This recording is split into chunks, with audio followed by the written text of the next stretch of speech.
Hello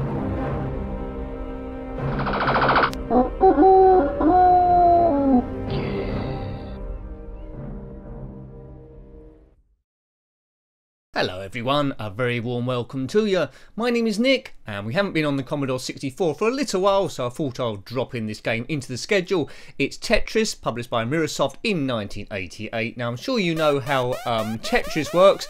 Essentially shapes go down the screen, I think about 7 different ones. You must assemble them to complete whole rows. Reviewed versions of this game on literally every system really that the channel covers, so we'll see how this one compares. I've got a choice of music or sound effects. We'll go on sound effects so at least you can hear what I'm saying. So here we go. Now there was skills from 0 to 9. We start on level 0 and gradually it should speed up. Oops. Now if you do down on the joystick like that, the shape goes straight down to the bottom. But the problem with doing that is, of course, if you press down for too long, 2 shapes would go down at the same time, that making it super awkward. The game Tetris was originally... I'm not doing very well here, am I? Anyway, the game Tetris was originally created by the Russian Alexy Patjinov. I don't think he made any money from it. I think the Russian government did, and that was back in 1984. Now, for a bit more of an enjoyable experience, it's probably best playing with this with the music. As I say, we're just doing sound effects. 7 different shapes will come down the screen. You can rotate them by pressing the fire button. Now, unlike versions of Tetris I played in the past, the shapes tend to be different colours. So look, we've got the square coming down. The next shape coming down is on the right there, which is grey. So it will show you what shape's coming down next if you want to try and plan where to go. Now, can I get a single line done on this? I think we're going to... No, I don't... Oh dear, this is probably the worst go ever. Oh, that'll work. Yes, we're going to do it now. Good. So rotate this next green one coming down. Oh, we've got a line there as well, so I am great. Now this version doesn't seem to be speeding up very quickly. My levels complete, you can see, is now 2 on the top right underneath my score. Are you a Tetris fan? What is your favourite? I reviewed a few Tetris games on the ZX Spectrum. I don't think I've reviewed any on the Sega Mega Drive yet, although there is one called Columns we could have a look at. It's not Tetris exactly, but it takes that as a general idea. Tetris first become big on the Game Boy Advance. That's when it was sort of like announced to the world. So if you had a game, not a Game Boy Advance, a Game Boy I should say, so you had one of those black and white Game Boys back in the day, you probably had Tetris as well. So background graphics are quite cool. Doesn't really use the SID chip for the Commodore 64 of any great use. I could have used it more. I have listened to the music. I might show you a snippet of it at the end of the gameplay video. It's okay, but it's not brilliant. You couldn't disco dance around the room with it. How long will this go last? Well, it's anyone's guess. So sorry that the Commodore 64 reviews, at least on the channel, are taking a back seat for the moment at time of recording. We were on a 5-month test period during the channel full time to see if it was possible. Unfortunately, it was not. It's a very difficult thing to do, or at least sustain, doing YouTube full time. And with Article 13 round the corner, I'm not quite sure what effect that's going to have. They're still discussing it. It isn't actually law yet. It's just a proposed thing. If YouTube decide to ban or stop anyone from the European Union or Europe uploading videos, and obviously that's going to have a large effect on the channel. But I'm not going to panic too much about that at the time of recording, because a lot of stuff can happen from here until then. It will be pretty disastrous though. But anyway, you might have seen quite a few videos up, not necessarily on this channel, around the YouTube, called Save Our Internet, asking people to protest against it. Okay, basically, if you don't know about that, I'm going a bit off the topic of Tetris now, but if you don't know about that, essentially what happens is there's something called Article 13, which says instead of the person uploading their work liable for copyrighted content or any infringements, instead the actual platform itself is responsible. So if I uploaded a load of music, copyrighted music, I wouldn't be responsible for it at the moment of upload. YouTube would be, so they're the ones that potentially could get sued. They could ban accounts, of course, but they are liable, and there's so much material being uploaded per minute, it's impossible for YouTube to actually monitor all of that as it goes live. So they might just decide that people from the EU can't upload any content at all, and then block all existing videos that have gone up. So that's the worst case scenario. Hopefully it doesn't happen, but you might have views about that. It might happen, but fortunately now I'm not doing this full time anymore. I've got a full-time job, so there we go. So whatever happens, I'm okay. But I do want the channel to continue. I want YouTube to continue, so hopefully sense will prevail. I'm not a big fan of the EU. Right, away we go. I can see why the rules come in to protect genuine musicians from having their work stolen. That's fine, but it's like a sledgehammer to crack a nut, really. So things like remixes wouldn't be allowed, samples or anything, or even if I did one of my diary cams and walked past Starbucks, the Starbucks logo in the background, in theory, because I haven't got, I don't own that, they could block the video just because I've walked past a logo that I've got no connection with. That's how bad, worst case scenario it would be. But anyway, hopefully sense prevails. I've got a few lines here, 15. We went a bit off subject there, but it is a rather huge thing. We'll see what happens. I think it's being discussed at the moment. See what happens to the announcement in January. So Tetris. The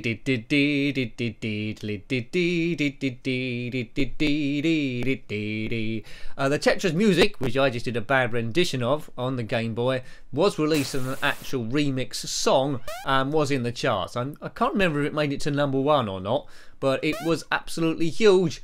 As I say, unfortunately, the maker, Alexy Patjinov, I don't think saw any of the money. That's Russia for you. Right, so I'll try and do a bit more gambling here. Fire button to make it go down quicker. But as I say, you could do two. Oh, look at that. See, that's what happens if you try and be a clever clogs. And I've just created an extra problem for myself. And go there. I really want, when you like wait for a straight line or a particular shape, normally it ruins your gameplay because that shape doesn't turn up. I'm looking for a straight thing. Might have to abandon this. Oh dear. Right, okay, so you do not want gaps, because I'm trying to create whole lines going across. Oh, that might help. Right, dip that down there. Not perfect, but we got a line out of it. We keep working away. So, look, there's that straight one that I wanted before. A purple straight one. Yeah, I can put that there. If I rotate this round, that'll fill that gap there. So, good. Tactics. Say, nice gentle learning curve on this version of Tetris. It isn't speeding up a great deal. Maybe I should have put it at a higher difficulty level, because if you're doing this properly without talking and stuff, you could probably be playing it for hours, get a more difficulty level. This is like the baby level, although I am slowly going wrong. Boof. Yes. That's there. Yeah, this is easy peasy stuff. Maybe time to start taking a few more risks again, I think, Nick. So that's perfect shaping. Blue, red, another line. Thank you very much. Another line when that one goes down. Yeah, I'm going to be another line as well. Going absolutely perfect. So what's your favourite Tetris? I did review one on the Game Boy Advance as well. Just goes on and on, but very hard, as you might have guessed, to make an entertaining video, because everyone knows how Tetris plays. They've probably played it a lot of times before. You know, what can you say about it? Not a great deal. So if you own a Commodore 64 or an emulator, at least you can see this if you are a Tetris fan and see whether you want to download this or not.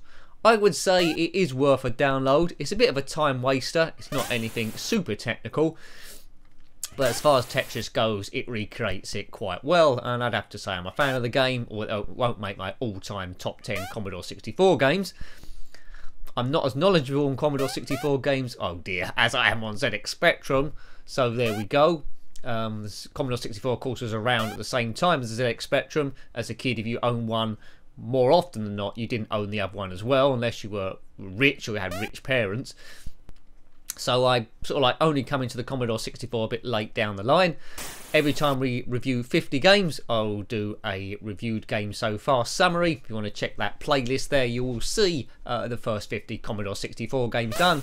And at the moment, we're gradually edging towards 100. Makes me feel like saying a dart score there. 100. Do you have this back in the day? Let me know. I don't think this particular version came out on the ZX Spectrum. I don't recognise that background. The tape cover has the R back to front, which is because it's Russian. The graphics on this don't, which is a bit weird. It makes me think maybe the people that done the game are different to the people that designed the cassette cover. Maybe they could have just spoken to each other, but there you go. That's the way it goes. I might have to make this go deliberately wrong in a minute, because I think this could go on for hours, despite me not even being very good at it. Boom. Yeah, we're getting into a rhythm now. So you've got the colours, haven't you? It's like green and grey. It's like a brown sort of colour. Magenta or pink. Yeah, that'll do. We'll slot that in there. Oh, I thought it was going to give me a line then. That was a bit of a muck-up. There we go. Another line. It just goes on and on and on and on and on and on and on and on. Are you still with me? Let me know if you are. I don't think you will be, will you? Go. Really wanted it to, that's one criticism of the game. If you start on the lowest level, it is getting gradually quicker, but it's not speeding up quick enough. I'd like to see extra levels as well. As you can see, I've already completed 43 rows, and it hasn't really, it's increased a little bit, but it hasn't really increased to any great deal.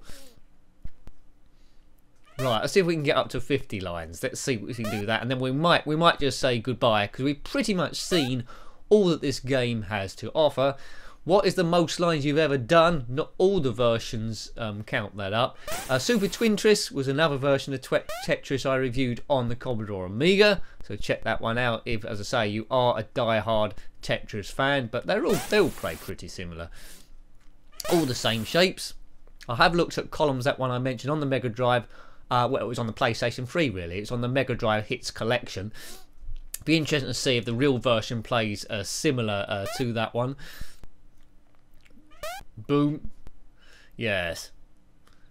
Well, yes. Well, he didn't know what he's going to say then. He's running out of things to say. Boom, boom, boom, boom, boom. I would like a bit more, even if you don't select music on, I would like a bit more intro there. Levels. Well, we've done 50 rows. Speed up and go quicker. Go quicker, go slower, do something. The colours all merging in together here. Tetris. Apparently there's world championships of Tetris. It must be quite boring to have a ticket to go and see that. But having said that, people do go and watch the snooker, don't they? And they go and watch chess tournaments. So you see it with a different eye. Little nuances of the game if you're a super expert. I've never gone and watched the snooker championship. I've watched it on the TV quite a lot, but what I like is taking a break between frames, and I can know I can leave the room at any point. One game I can watch for hours on the TV is darts. You have a beer with you and you just shout stuff at the telly. I'd love to go and see a real match there. That must be something on my bucket list. Some people want to swim with dolphins, other people skydive. My bucket list is to go and see a professional darts match. Well done, Nick. And as he's been waffling on, yeah, I think the end is nigh for this. I seem to be in a bit of bother here. Gone wrong 1 point. If we get that through there, yeah, see, that's mucked up there. We needed to get that through to have any chance, and it's going, yes. Death is imminent. Thank